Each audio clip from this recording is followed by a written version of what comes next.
Hi, I'm Scott Hamilton. Welcome back to the third half. Coming up is Peter Sandberg. Hundreds of millions of streams of his music, which has been featured on Stranger Things, and it's immersive, mesmerising, calming, lots of these things. We talk about his ADHD and finding focus through music to building a global audience and how it all comes together. It's, I think, fantastic conversation with a fantastic musician and wonderful person. I hope you enjoy. Peter, welcome. It's great to have you here with us. Thank you, Scott. Thank you for having me. It's a pleasure. So I've been spending a bit of time listening to music over the past few days, including some of the coming album tracks. And as I say, immersive, mesmeric. It's one of those sounds that just pulls you in, and you can while away hours and days with it just passing through you and embracing you. So for anyone coming to your music for the first time, this is going to be a relaxed conversation. It's more about you and your story and how the music comes together. So if you were to describe your music and yourself for our audience that were meeting you for the first time, how would you do that? Yeah, that's always the trickiest question, I guess. Well, I'm a Swedish piano player and composer, and I played piano for ages now. I'm getting old, but it's since I was 12 years old, I started playing the piano, and I have started developing these calming piano-based music tracks I've used it myself as a means of helping me focus and concentrate and get calmer and so on, and just for the fun of it. And then I became this artist, and it really resonated with people, and people are now coming back to me saying, "Oh, your music is so calming and so helpful for me in my day-to-day life." So it's such a rewarding feeling having that circle being closed. So it's really cool. But yeah, I'm just a chill guy from Sweden, basically, that plays piano all day long. You're a chilled guy from Sweden, and your mission is to chill the rest of the world in a time where a lot of people need to be chilled. Is that what you're saying? Yeah, that's pretty much it. Yeah, I guess so. I think since the world is what it is right now, I think it's more important now than ever to just calm down, basically. Everybody needs to calm down. So, was there a point in you can remember when it turned from something that you kind of enjoyed doing, not that you don't enjoy it now, to something that became a lot more seriously? I mean, were you on the path to be a doctor or a lawyer or a technologist, and then suddenly thought, oh, actually, this music thing is really for me? Right. Yeah, that would have been amazing. No, I struggled quite a lot in school, and I guess music was my salvation from everything. I was one of the first one to be diagnosed with ADHD when I went to, I don't know, I was 8 years old or something, 9 years old in Sweden. We go in second grade there. So it was quite difficult for me to sit still in the school and so on. But then I found music when I was 12, and that really helped me channel all these excessive energy that I had going. So I think from that day, I was like, I'm gonna be a professional piano player or composer or whatnot, something in music, because this is my thing.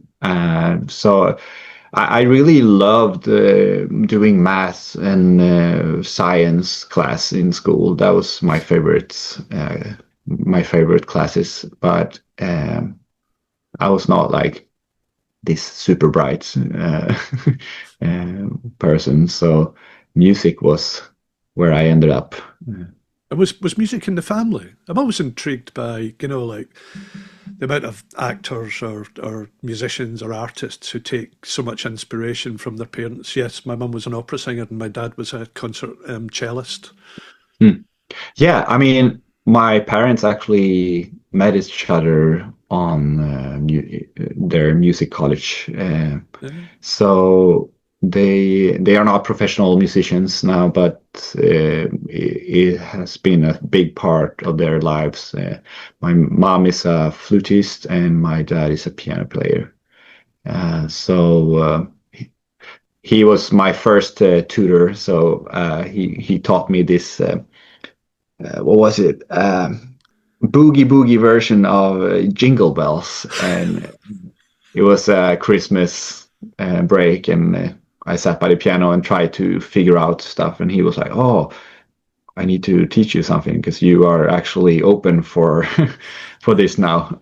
So I ended up playing that the whole Christmas break until my family was so sick of it, and they were like, "Please teach him something else." So, and then it started, and it took up pace, and yeah, it was great. But my siblings are also musicians. My sister plays the bass, and my brother plays the drums. And my bigger brother, he was not a musician. He played a little bit of the guitar, but he ended up being a sound engineer. So he was very musical in the way he did that. So that's cool. You have it. You have it all together, don't you? You must have the most amazing Christmas Day parties, like whereas most people get round and sing a bit of karaoke or stuff. Do you have a fiercely competitive, right? Get on the drums, right? Get on the keyboard. Who's going to mix this? Or do you still play that boogie woogie jingle bells thing Yeah, just to finish the day yeah. off? I actually tried to play it the other day when I was joking around with someone, and it was I was like, "Wow!" But yeah, those Christmases they are crazy, but not like we end up like joking around the piano and just play, but it's not like we structure these jam sessions Yeah. together. I think since I am doing this full time, I feel like I need the break. So I try to just spend time with the family, and just of course we sing carols and just Yeah. have a fun time, but nothing too serious. Actually, it's an interesting question. And we were talking off air there a bit about when you were in London and doing a bit of photography. Hmm. When your passion becomes your job, you know, and you want downtime, is the last thing you want to do listen to music, read music, Hmm. play music, You just want to kind of like get away from it completely. And then Yeah. how do you manage moments of inspiration? Like, I'd be keen to explore how you write. Does something come into your head and you think, no, no, no, this is my downtime. I'm taking photographs. Get out of Hmm. my head, new tune. Yeah. No, that's the saddest part of doing this as a full-time work thing, because it's hard because music is a part of me. It's a part of my soul, and it comes from somewhere so deep within me, and it's hard to just shut off, and that's why most of the music industry, they are workaholics because they can't shut off, because they are constantly going. uh, but I think I used to try to find inspiration in different ways. I think you need to find a way of just it's like you have a mental button. It's like, oh, now you turn on your inspiration and let's go. I'm gonna create, and it's something I've trained up so I can access that sometimes. But I have this cool idea sometimes when I'm in the middle of a family thing and I just need to try it out a little bit. But I have a piano in the house as well, so I just end up trying a few notes out and like, oh, that's cool, and then I do a mental note of it, or I used to do a voice memo. And a funny story was that I've always seen these geniuses telling stories about how they receive these amazing ideas during their sleep and in their dreams, and how people have woken up and like, oh, I need to scribble it down and save that, otherwise it will be gone forever. And I had a similar experience a couple of months ago where I dreamt of this wonderful, I had this concert and I was improvising this beautiful thing, and all of a sudden I was surrounded by a symphony orchestra, and it was so beautiful and had this wonderful lead theme. And then I woke up and I was like, oh man, that was so beautiful. I really need to save that. And I tried to find my phone, and I found the voice app, and I sang the melody, and then the next day I tried to listen to it, and I was kind of excited. I was actually doing this genius thing, and then I listened to it, and it was like, couldn't tell anything, and I was so out of it because I was so like sleep drunk or whatever you say. It was so hilarious. But, yeah. Did you look at the timestamp and it said 3:30 in the morning? Where something like that. Yeah. Let's be honest. Anybody who wakes up at 3:30 in the morning and tries to talk, never mind sing a new melody that you've just been, dreaming about, is going to struggle a bit. Yeah, it was a fun experience, but maybe not something for me. But I'm actually interested. So, I've talked to a few playwrights and musicians about this. How do you write? And you go to your office, your commute. You get into your office, you sit down at 8:30 in the morning or whatever, whenever you start, and you open up your laptop, your keyboard or whatever, and you just wait for inspiration to come. And what happens if it doesn't come? Do you go and get a flask of coffee? Do you go for a walk? How does writing kind of manifest itself for you? Yeah, that's a good question. So I usually try to structure my days and make it as a office timed work, just to make it fit with my family scenario. So I start usually around 9 and then end by 5, and then I have that time to create. And usually it all depends on what I'm creating. If I'm creating something for myself, my latest album is mostly solo piano. So for that one, I just sat by the piano, and I usually start just practicing doing scales and these etudes, and just practice and start improvising, because that's where I'm the best, where I create the best. I would love to be one of those persons that sit with a music sheet and just scribble down notes and compose like that. But I'm more of a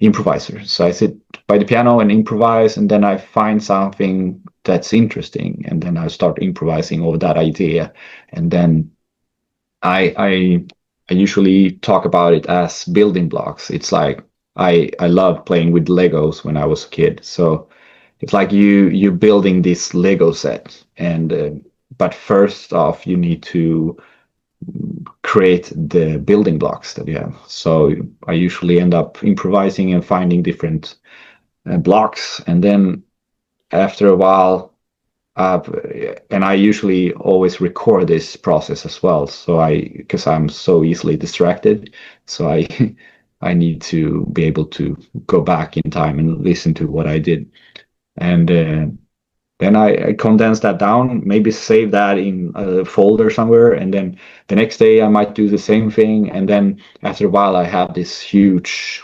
collection of bricks that I could just build with. And then I try to do a structure that is interesting and work from there. So it's very much like that. But again, there's another a track called Temporary Coexistence on the album. It's the title track, and that was just a bolt from a clear sky, and I started that process just as I described, but the idea was so good, and I was in a place of despair and really awful place. And then it was more, I sat by the piano more with the intention of using it as some sort of therapy session rather than composing this new hit of mine. I was just desperate to find some sort of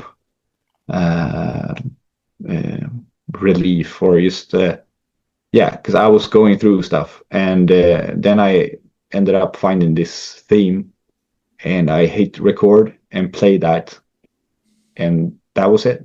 And then all of a sudden I had a track, and I saved that, and then I listened back to that, and it has such a magical feeling throughout. And I tried to re-record it with better microphones and better.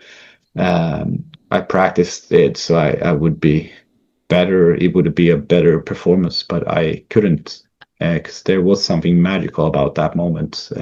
It was this, almost like a photograph of that moment in time, where all those feelings that I had within was captured in that moment, and it's beautiful. So, I mean, that's thank you for sharing that, and I think that's lovely. So you've got your, I sit down and play and record, and then go back and listen and piece things together, and then you have your spontaneous, as you say, the bolt from the clear sky, and is there also a, again, we touched off air there a little bit, something will inspire you when you're out walking or everyday life, and you'll think, wow, that's just a moment that I'd like to write some music around. So it's not necessarily come from within you, but it's an external event or just something that happens in an instant, and you think, okay, that inspires me to write. How often does that write? Because when I listen to some of the new album tracks, which were beautiful, and as I say, I didn't expect to be as consumed and immersed in it as what I was. And I thought, wow, what's going through his head when he writes these different chapters, which I felt that the album was a kind of a book of chapters that all hung together very, very, beautifully for me. Yeah, first off, thank you for those lovely words. That means a lot. I try to. This is. I'm very proud of this album, and very excited that it's finally gonna get out there. But this is just it's a collection of observations that I've done throughout my travels and just throughout my life recently. So a lot of moments being observed in the on the tube in London, for instance, because I have a Swedish phone. I can't. I don't have any reception there, so I just need to figure out ways of entertaining myself. So I've just sat down and observed people, and it's so interesting how it was actually there this whole journey started, where everybody comes together, and all our life paths are aligned for a brief moment. And I've always been fascinated about this, and it's so crazy that I sit beside a person that has this huge complex lifeline or life destiny, and we are just sharing this moment together, and for 5 minutes, and then to never see each other again. And that was such a powerful thought. So that's the inspiration of the whole album. So for one example, my track called Routine was based around this observation of a teenage girl who stood in the doorway in the train car, and she was heavily like a proper emo fashion with the makeup and everything, and she had her headphones in, and it was so clear that she had been crying, and she was all swollen, like but holding it together and being like this really strong person. But there was this moment where I was so eager of just going up to her and asking her, "How are you? Can I do something? Can I call someone? And I had such a inner conflict, because that was one side of me that really wanted to go up to her and talk to her, but the other side was saying, "Don't do that. That's weird. She's not gonna want to talk to you. She has enough on her plate, and that's not socially accepted. So don't do it." And unfortunately, I listened to that voice, and she left, and I left, and I'm never gonna see her again. And that moment have really, it's lingered with me for a long time now, and I really regret that decision of not saying anything. So that's just one example. So it's sort of it's nice that you actually confirm that it is sort of chapters for each track, 'cause that's really what it is. And that's, I mean, that's a great story actually. And you ponder, well, where did she go next? What did she do? How was she? And things. So there's quite a lot of kind of, deep sensitive meaning in that as well, isn't there? It's the sliding doors moment, isn't it? Yeah. That old movie. Do you ever feel like when people are wearing headphones listening to music, going up and saying, "What are you listening to?" Being a musician. Yeah. Right. Yeah. And also, because depending on their what's the word, demeanor, or how they look, or how they are perceived, you have certain fixed opinions of what they are supposed to listen to, and then when that is challenged, and you realize that, oh, this really like bodybuilder or whatnot is listening to some opera or something. It's so I love those moments where you when that happened. Some 1980s disco. Yeah. What, out of interest, what do you listen to in your spare time? Oh, that's I'm really challenging myself to listen more to music, because have so much. Well, I create so much, and I am constantly within the music world. So when I'm off work, I really don't want to listen to music, and Yeah. I just sit in silence. And but my sister, who's a really wise human, she she said once that if you're a creative and you have these outputs or output of creation, you need to have an input as well, and you need to find inspiration and get. It's like your creativity is a tank that needs refilling. You need to have that constant flow.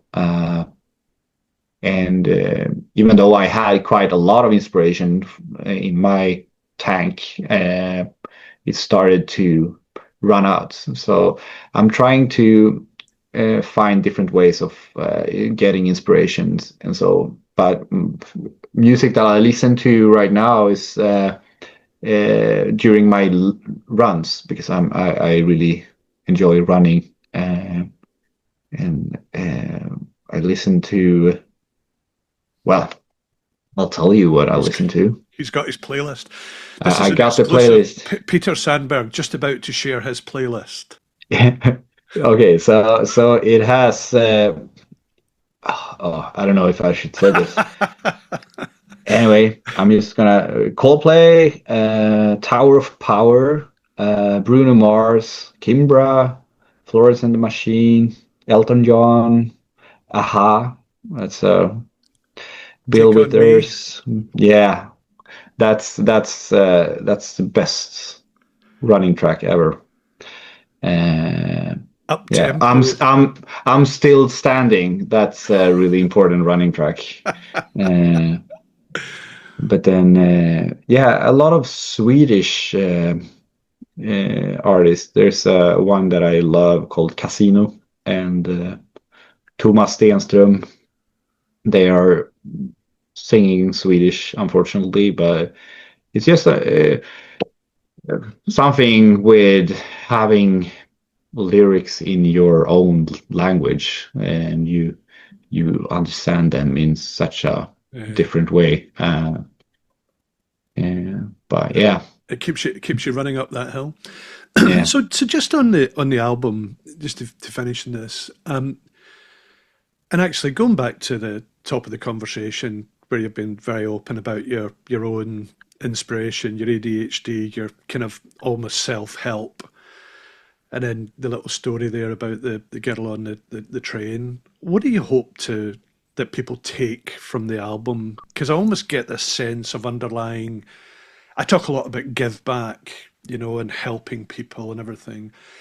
Is that what you've positioned the album as, and what you hope people take out of it? yeah, I think so. I think it also is something about just uh, encouraging people to look up a little bit and stop for a moment and look around and enjoy their surroundings and see the beauty in those small things that really seems like they're nothing in the grander scale. Um, I think that's the biggest thing, and also as humans, we are one, and I think it's now important more now than ever that we realize that and we calm down and we find each other in these small, brief moments of coexistence. Because if you also scale things up in a broader timeline, and our our time here spent on Earth is limited, and it is a temporary existence. And I think it's important to just make the most out of it, Mm. all the time we have together. And I really want people to see the beauty rather than the other things that make us enemies. I want to, I want to. It feels a bit weird just saying I want world peace, but it might not be like that. But just stay for a moment and say hi to your neighbor. That's pretty much it. Yeah, and listen, again, I think that's lovely. And we may not individually be able to create world peace, but I think we can all contribute to a better society. And again, funnily enough, I've talked to a few musicians about this where they're saying if we can change one person, two people, and then the flow down, the exponential nature of that becomes huge, you know, and help Definitely. reverse some of the imbalance. Can I also just, I want to touch on a little bit on fame and growth, you know, with your music being used on Stranger Things and adverts and a lot of people coming to you, you mentioned up front. How has that been for you? What's that felt like? Because you feel like quite a insular, caring, loving person. And sometimes all that kind of pressure and fame thing from the outside can be quite at odds with that. How has that felt? Yeah, I think it is. It was quite an experience. Just you mentioning the Stranger Things sync, being featured on that was a great honor. And me and my wife, we already saw the previous series and everything, and then we sat in that same sofa in front of the TV and saw that episode, and it was so weird because it was my music, and I just felt like, well, I'm just Peter from Sweden who makes a little bit of music on the side, and now millions of people is watching this. And after all of that, I really saw things taking off, and that track really stood out from the others, and people reaching out in a whole other level of engagement, and they are really eager to find who created that music. And I struggle with it a little bit because I don't like to be put on a pedestal. I just want to be a part of the gang and like joke around a little bit. So that's why I'm so weird during my live shows, because I just want to have a chill, relaxed time and crack a couple of jokes and just create music. But I also feel like something that is really beneficial for me is that I have my family, and I have 3 kids, and they are taking a lot of time, and they don't care about my Stranger Things sync or my almost 700 million streams on Spotify, and they just want to be seen and want me to be a part of their life. And it's like this anchor of mine that I have attached. So when I'm out traveling and I'm meeting all these people that are just putting me on that pedestal, it's great and all. And then I come back and I'm immediately taken down into reality, and it's so great. And I think that is something that I really appreciate as well, just to be grounded, and I don't be humble. There is this quote. I don't know who said it, but I saw a clip on TikTok or whatnot from I forgot his name now. Tom Hanks, and he said like, "Oh, someone told me that this phrase, 'this too shall pass,' and that's something that really latched on to me, and I think about that throughout my toughest period, and also throughout my greatest periods or my times of the like huge success. I try to always get back to that. This too shall pass, and I think that really grounds you and humbles you, and I think that's really important. Yeah. Amazing. Kids and family can be, and friends can be a great leveler. At the end of the day, they'll just say, "Hey, Peter, can you just play us that Boogie-Woogie Jingle Bells?" And Right, yeah. go back to the start. Peter, listen, it's been really great chatting. Really, really enjoyed it. Just before we let you go, when is the album out and where can people find it? So, plug for Peter Sandberg coming up. Yeah, so the temporary coexistence of humans is out on May 1st this year. So it's only 5 weeks away or something. So it's really exciting times now. But that's going to be out on all the streaming platforms, and there's also a vinyl that can be ordered, and also it's out for pre-order right now from my website. So yeah, and then there's also this tour coming up in October, which I'm really excited about, and I'm just taking all these music and trying to create a beautiful show, and it's going to be really special. So those tickets are out for sale now as well. So, and what's the website, just for the audience, Peter, for pre-release of the album and for tickets? So that's petersandberg.com, and you can find all the information there. Okay, and we will publish that as well on the Third Half platform. Amazing, thank you, Peter. Brilliant. Thanks again for your time, and enjoy the rest of your day. Thank you, Scott. It's been a pleasure. Take care. Cheers.